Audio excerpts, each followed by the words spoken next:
ఉన్నారు? బాగున్నారా? నేనైతే చాలా బాగున్నాను. ఇక్కడైతే వంట చేస్తాను అనమాట. టైం అయితే 12 అయ్యింది. ఇదిగోండి అల్లం వెల్లుల్లి అయితే నూరుతున్నాను రోట్లో. ఇదైతే చికెన్ ఫ్రైకి చికెన్ ఒక 2 విజిల్స్ పెట్టి అక్కడ పెట్టాను. ఇదేమో సాంబార్ అనమాట. చికెన్ ఫ్రై సాంబార్ అనమాట. ఈరోజు మా ఆయన అయితే ఇంటి దగ్గర ఉన్నారు. ఈరోజు అయితే వెళ్ళలేదు. ఇంకా అందుకని ఈరోజు స్పెషల్ చూపిస్తాను ఆగండి మీకు కూడా. ఇక్కడైతే సాంబార్ అవుతుంది, ఇక్కడ చికెన్ ఫ్రై అవుతుంది. పాపం మా ఆయనకైతే జలుబు చేసింది అనమాట ఫుల్గా.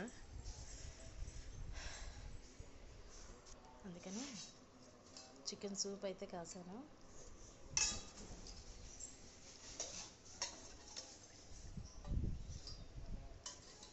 అవుతున్నాడు అనమాట. బుడ్డిగడైతే నిద్రపోతుంది. రెడీ సాంబారును చికెన్ ఫ్రై కాలుతుందన్నమాట బాగా.